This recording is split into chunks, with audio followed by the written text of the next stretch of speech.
Halo, assalamualaikum warahmatullahi wabarakatuh, Ustadz. Waalaikumsalam warahmatullahi wabarakatuh. Sehat Pak Ustadz ya kabarnya di hari ini? Alhamdulillah, alhamdulillah, alhamdulillah. Ini kami Gimana Bang? Enggak siap? Alhamdulillah sehat Pak Ustadz. Kami masih menyoroti ini beberapa hal Pak Ustadz. Ada satu yang ingin kami tanyakan ketika ada berita Pak Ustadz ya. Sejak tahun lalu ini ada tren di generasi generasi Z-nya anak-anak Amerika, anak SMA sampai dengan universitas di USA.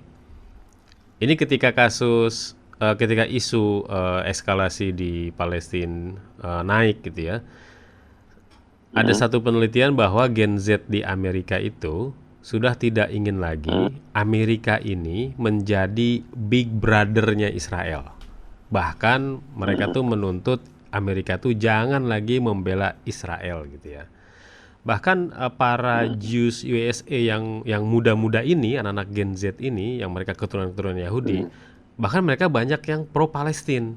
Nah, bahkan mereka tuh hmm. bikin bikin slogan, bikin hashtag di media sosial itu dengan Free for Palestine from the river to the sea. Bagaimana Ustadz melihat ini kan suaranya suara rakyat ya, suara rakyat Amerika. Kita tidak Iya, melihat iya, iya, iya, pemerintahnya. iya, Bagaimana gejala ini iya, Ustadz iya. lihat di tengah-tengah eskalasi Ya, sekarang nih di Palestina? iya, ya betul. Dan ini apa namanya? Kita harus bedakan antara sikap pemerintah dan rakyatnya. Rakyat pada umumnya karena media sosial dan sekarang orang bisa melihat kenyataan. Nggak seperti dulu, dulu kan tertutup semua. Iya, iya. Jadi mereka sekarang melihat sekali dan yang besok nih hari Sabtu ini akan adakan demonstrasi itu yang Hmm, lucu kata anak saya itu hmm, hmm. yang memimpin bikin flyer itu orang-orang yang orang Amerika anak-anak muda mahasiswa yang non Muslim. Iya, iya, iya. Kita kemarin ngadakan tapi sekarang ini dipimpin oleh orang-orang Muslim anak muda karena Hmm, mereka uh, ketika kita ini negara yang selalu mempromosikan masalah human right, hmm, hmm, hak asasi, kemudian kebebasan dan hmm, sebagainya, hmm, kok kita mendukung orang yang tidak menghargai undang-undang internasional, hmm, tidak menghargai human right dan sebagainya. hmm, Saya kira banyak sekali positifnya ya. Ya. hmm, hmm, hmm. Ini juga ditunjukkan di berbagai negara Pak Ustadz. Beberapa kemarin atau 2 hari yang lalu ya, Capitol Hill-nya Gedung Putih itu kan ramai dengan Oh iya, demo ya. aksi bela Palestina. Begitupun di negara-negara Eropa, Jerman, Prancis, sampai ke Athena, turun semua orang ke jalan. Mereka atas nama kemanusiaan gitu Pak Ustadz. Betul, betul sekali. Dan ya kita akan bahas masalah itu insya Allah. Oh, baik. Jadi memang apa namanya usaha Netanyahu untuk menggunakan media dan kalau kita perhatikan dari Hmm, hari pertama hmm. itu gagal semua Gagal karena semua. Ya, ya. orang-orang yang selama ini mereka mulai terbuka Hmm, karena banyak sekali orang-orang yang tidak tahu tentang masalah plastik ini. gitu ya. Mereka hanya Mereka tahunya hanya dari dengar sedikit media. saja. Hmm, Iya, jadi sebetulnya apa yang dilakukan nama Netanyahu ini itu apa namanya suatu hadiah yang besar sekali, hmm, kan? Yang membuat orang sekarang bangun, sadar dan banyak sekali. Saya kan ada kelas tuh, untuk anak muda. ya, Nah, ya. itu dah kita diskusi masalah sejarah Palestina, sejarah Hmm, Masjid Aqsa dan sebagainya. Banyak orang sekarang interesting ya. Yang terbuka ikut gitu ya. pun banyak yang non Muslim kemarin Oh tuh, gitu ya anak-anak Pak muda. Ustadz. Ya, ya, Baik Pak ya. Ustadz, di pagi hari ini nasihat dari langit apa nih yang bisa pendengar hasil terima dan Iya, bisa iya. kita pelajari di pagi hari ini? Tafadol Pak Ustadz. Ya.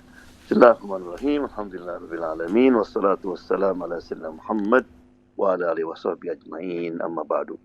Ada dua yang ingin saya ketengahkan dan ini penting sekali. Yang pertama, ketika kemarin saya ada kelas dengan anak-anak muda, ada sebuah pertanyaan, dibilang, where is Allah? Di mana Allah? Kalau Allah ada, kenapa Allah membolehkan ini terjadi? Right? Anak kecil, bayi sampai meninggal sebagainya. Right? Jadi saya jawab untuk mengetahui ini kita mesti melihat sejarah. Sejarah, terutama sejarah Rasulullah SAW, sirah. Jadi waktu perang Hunain itu jumlah tentara kaum muslimin sekitar 10.000 ditambah 2.000 dari yang baru masuk Islam. Nah, ketika mulai mereka berjalan, musuh itu waktu itu hanya 4.000 saja. Orang-orang yang baru masuk Islam ini merasa bangga dan merasa pasti menang. Maka Allah SWT menceritakan dalam Al-Quran, wa yauma hunainin idza ajabatkum kasratukum falam tughni ankum syai'a. Sebelumnya Allah mengatakan bahwa kami telah memberikan kemenangan kepada kamu di berbagai tempat dalam berbagai peperangan, tapi ketika perang Hunain kamu merasa bangga. Dan kebanggaan itu tidak ada gunanya, tidak manfaatnya. Malah kamu pertama kali hampir kalah itu kan. Mereka masuk di antara dua gunung, ditembak, banyak yang melari. Banyak lari. Begitu. Kan kata Allah, "Tsumma anzalallahu sakinatahu ala rasuli wa alal mu'minin."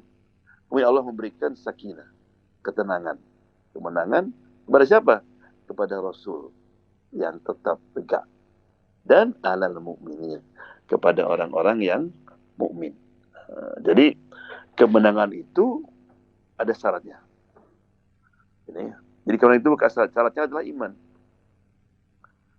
Jadi harus yakin bahwa kemenangan dengan iman itu, orang yakin bahwa kemenangan itu ada di tangan Allah Subhanahu wa taala. Bukan karena kekuatan senjata, bukan karena minyak, bukan karena uang. Maka Sayyidina Umar radhiyallahu anhu ketika dia mengirim tentara selalu memberikan amanat. Aku tidak takut bagaimana besarnya, bagaimana kekuatan musuh itu. Bagaimana kuatnya, kamu akan kalahkan. Yang aku takut, iman kamu turun. Akhirnya aku takut kamu berbuat dosa. Karena dosa itu yang menghalangi kemenangan nanti. Nah, kemudian perang Hunain itu dimenangkan kan. Jadi dari ayat ini Allah SWT memberikan suatu pelajaran bagi kita semua bahwa kam min fi'atin qayatin ghalabat fi'atan katsiratan. Itu sudah sunnatullah. Berapa banyak kelompok yang kecil bisa mengalahkan kelompok yang besar. Nah, itu satu. Yang kedua, ya di hari Jumat yang lalu saya bilangkan apa tugas kita menghadapi seperti sekarang ini, selain doa, gitu kan? Selain kita kasihkan sumbangan, ya, selalu simpati, adalah jangan mengecilkan peranan mass media, peranan kita dalam mengetengahkan. Maka di antara apa yang kita lakukan sekarang, baik di masjid maupun di mahasiswa, anak-anak saya di sekolah, itu mengedukasi orang-orang non-muslim, mengadakan seminar, mengadakan acara, mengajak makan sebagainya, kemudian menjelaskan tentang tentang masalah Palestina ini. Dan makanya ada sebuah hadis, balighu anni walau ayah, sampaikan dari aku meskipun satu ayat. Lihat Abu Bakar radhiyallahu anhu ketika dia mengajak yang hampir semua yang 10 orang yang garanti masuk surga, itu berapa ayat waktu itu Sayyidina Abu Bakar punya? Paling 2-3 ayat. Kan? Nah, kalau kita perhatikan setelah peristiwa yang terjadi tanggal 7 Oktober kemarin dan Netanyahu kelabakan, karena dia juga lagi dapat tangan dari dalam. Kemudian bagaimana agar supaya mobilisasi agar supaya dunia ini, terutama dunia Barat, Amerika, itu berada di belakang dia. Jadi apapun yang dilakukan nanti ketika dia membalas dendam, itu dapat dukungan dari dunia. Itu dengan propaganda, di mana dia mengatakan Hamas itu memperkosa perempuan. Bayangkan coba, membunuh 40 bayi. Dan itu diulang-ulangi di media Barat. Nah, sampai Presiden Biden juga mengulangi itu tanpa ya. Namun setelah ada video-video lain, video bagaimana ketika Hamas masuk ke sebuah keluarga, perempuan sudah takut, bilang jangan takut, kami tidak akan ganggu perempuan. Kemudian anaknya takut, diusap anaknya, kemudian di situ ada pisang. Saya di dapur itu, boleh saya makan pisang? Kaget juga dia, kok minta izin. Orang biasanya kalau penjahat datang yang langsung diambil kan. Karena tahu bahwa kalau nggak dapat izin, ya itu nggak halal gitu kan. Nah ini pengaruhnya besar sekali. Sampai Menteri Pertahanan Israel itu minta kepada Instagram, Facebook dan sebagainya supaya isi-isi yang mendukung Palestina supaya dihilangkan, itu dihapus. Jadi nggak bisa. Kemudian juga Menteri Luar Negeri Amerika, dia pergi ke Mesir, ke negara Arab agar supaya masalah ini, gitu kan. Dan ternyata gagal semua. Nah, jadi kalau kita sekarang hidup di Amerika ini, itu demonstrasi ya yang mendukung Palestina itu lebih banyak di mana-mana. Kemarin di Seattle, nanti satu minggu kita adakan lagi, gitu kan. Jadi sekarang kita tahu bahwa di antara peranan kita sebagai seorang Muslim, para pendengar semua, apapun yang kita miliki, saya misalnya aktif di Twitter, gunakan Twitter itu untuk apa namanya mendukung dan mendukung dan menerangkan tentang apa yang terjadi sebenarnya.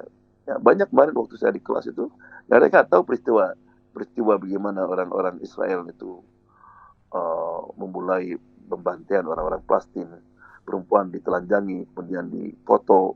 Jadi supaya orang-orang Palestina yang akan datang, ketika mereka akan datang kepada kampung-kampung Palestina yang lain, ditunggu foto ini.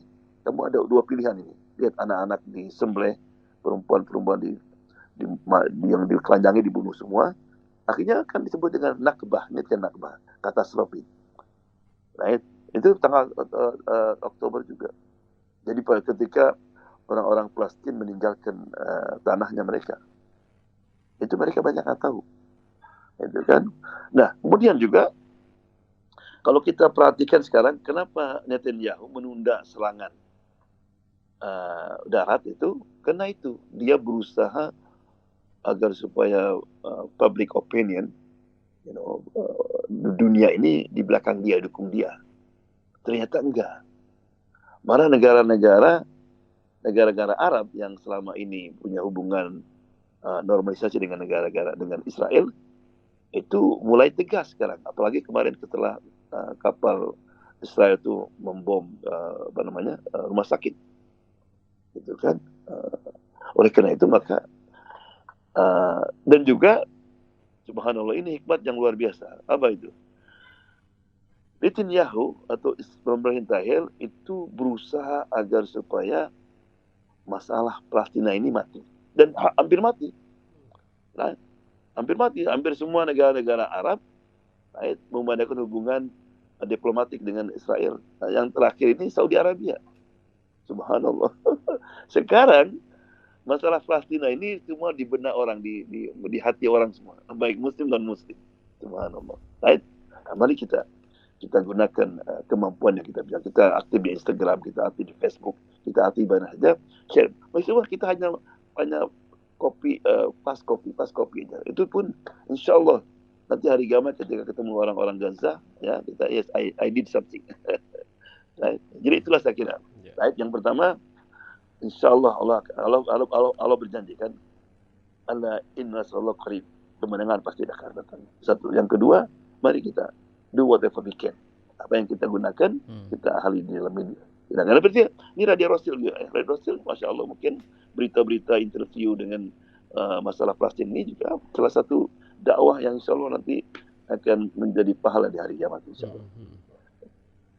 Ya, itu kan Ustadz di sini juga banyak anjuran gitu Pak Ustadz ya, selain membantu dengan materi juga dengan doa, sampai doa-doa di kunut dalam sholat dengan kunut nazilahnya gitu ya. Belum lagi doa-doa setelah sholatnya gitu ya.